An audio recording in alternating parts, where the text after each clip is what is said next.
I recall back in the 70s and 80s, this whole white homeland movement.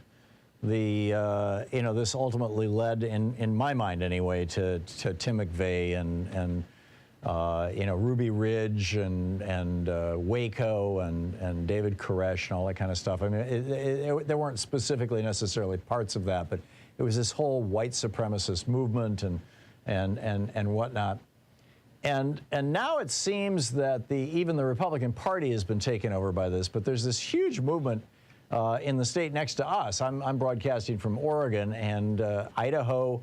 There's a bunch of guys who want Idaho to take over most of the state of Oregon and turn it into one giant whites-only state. It's getting very bizarre. One of the guys doing some of the best reporting on this is Dave Neiwert. He is one of the, there's some just absolutely brilliant writers over at Daily Kos. Marcos, who's a regular on our program. Gabe Ortiz, who does just incredible stuff on immigration and the refugee crisis.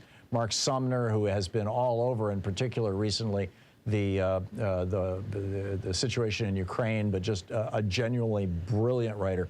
But Dave is one of the very best, an investigative journalist. He's the author of the book Red Pill, Blue Pill, How to Counteract the Conspiracy Theories That Are Killing Us, and Air America, The Rise of the Radical Right in the Age of Trump. Excuse me, Alt America. and you can find his writings both at dneiwert.blogspot.com and at dailykos.com. His Twitter handle is Dave Neiwert, Neiwert. David Neiwert, excuse me, on Twitter. Dave, welcome back to the program. Tell us about Idaho wanting to become, or at least some citizens of Idaho, or citizens of America, frankly, wanting Idaho to become the first white Aryan nation. What does that mean, and what are they up to? Well, Tom, I grew up, I'm a fourth generation Idahoan, grew up there, was educated there, and my earliest newspaper job was in Sandpoint, which is in the Idaho Panhandle, about 20 miles north of a little town called Hayden Lake, Idaho, which is where the Aryan Nation set up shop in about 76, 77. And so I was dealing with them as a young 21-year-old editor of a little local daily back in 78, 79. That must have been interesting. Yeah. Well, we made what we thought was the astute judgment to not cover them. Yeah. Probably wise. I mean, you're still alive now. Well, no, I mean, actually, it was a terrible mistake because within a couple of years, we weren't able to, we had no choice but to cover them because the region was so awash in crime and criminality and hate. And, it culminated in '84 with the whole, the Order escapades. I don't know if you remember. I remember. But you fill in our listeners who may not know. Yeah, the Order was a group of guys who the founder lived in northeastern Washington, but these guys actually were, like many of the others that we were dealing with, they were all transplants from other places. People had come to Idaho hearing the siren call from the Aryan nations that they wanted to create a white homeland up in the Pacific Northwest. And this was actually a national or nationwide racist movement or nationwide white supremacist movement that involved Klansmen and Aryan nations and all these various other components of the white supremacist movement in the 70s had decided that they were not going to try to take over America, rather that they wanted to retreat to a place where they could easily create a white homeland. And so they chose Idaho mainly because it was relatively sparsely populated and also extremely white. Very, very few minorities in Idaho other than Native Americans. And so, that was why in about 78, they started moving in and creating their white homeland. So where is all this at now? Well, so, over the years, the AN managed to attract a lot of people up to the northwest. But by 2000, the Southern Poverty Law Center, who I used to work for, put them out of business, took them to court and sued them over an incident in which a woman and her son had been assaulted when they accidentally entered the compound. And, that basically was the final straw for Richard Butler, who was the leader of the Aryan Nations and his gang. But by then, really, the damage had been done. And a lot of it actually had to do with not just the Aryan Nations being successful at getting the word out about creating a white homeland in Idaho, but the news coverage of these events and like I say, there was a fair amount of criminality around these guys, most notoriously the Order. And that news coverage really helped lodge, I think, in the popular mind on a much broader scale, the idea that Idaho is a place for white right-wing folks to retreat to. So certainly in the 90s, by the 90s, we started seeing a lot of people moving to Idaho, and particularly the Panhandle. Most notoriously, Mark Furman, the racist LA cop who became infamous during the O.J. Simpson trial.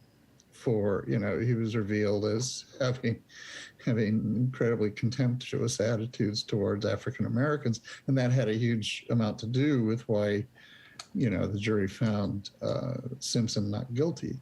Right. And Furman moved up to Sandpoint, Idaho, and when he retired, but he was not the only one. And what we really did see was an incredible number of, Orange County and other California cops retiring to Idaho, and this trend has not slowed at all. But they were sort of like the tip of the spear, because what we did see instead, not just cops, but large numbers of people moving to Idaho from California or Arizona, or mostly places in the Southwest, where it was what we call classic white flight. White people looking to get away from the larger and increasing numbers of brown people who were around them, and moving to a place where, places like Boise, where there are, the only people of color that you're likely to see are immigrant Latino workers. Mm-hmm. And they're relatively small in number. So, they were, it was just their ideal kind of place. And the Order also murdered Dave Berg? Alan Berg, who was at the time the nation's #1 progressive talk show host.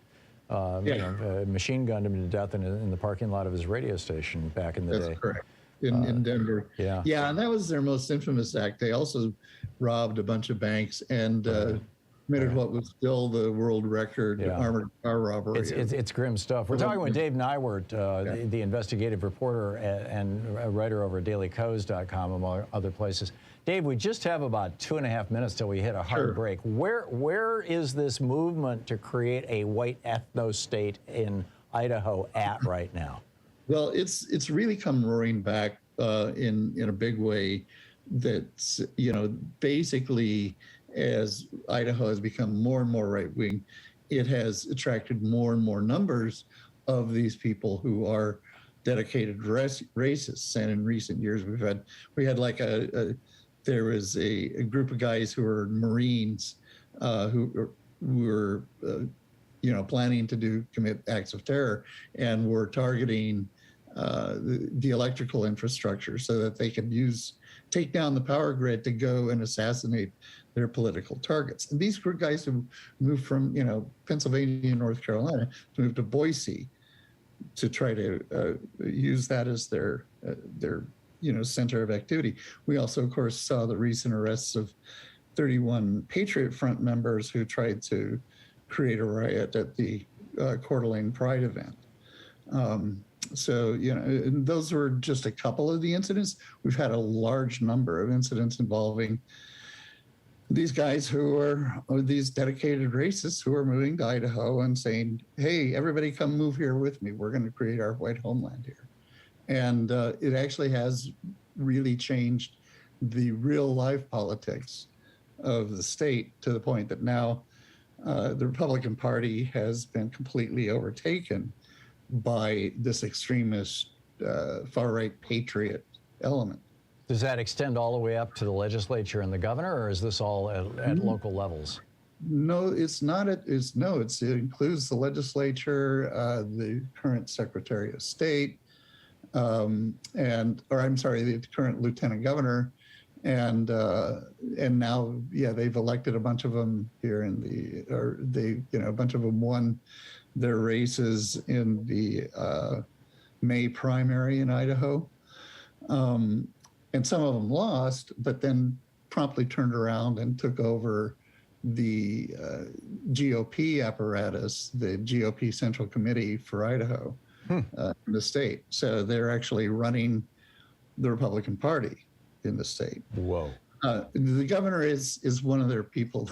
He's considered a rhino to them. So we have 30 seconds, Dave. Is law enforcement on this? Law enforcement is not much on it. They're actually fairly sympathetic to these guys because a lot of these guys are members of law enforcement. Yes, or retired. Thus the Oath Keepers. Yeah. Yeah. So no, it's not. It's really worrying because basically Richard Butler's vision for Idaho that he had 40 years ago is really coming to fruition. I mean, Butler died in 2004, but he'd be very happy to see what's happening. Do you see other states being next in the dominoes? We just have a second here. Yeah, Montana, Wyoming, Nevada, those states are all next. I would say. Dave Neiwert, you can read all about it over at Daily Kos, among other places. His book, Red Pill, Blue Pill. Thanks, Dave.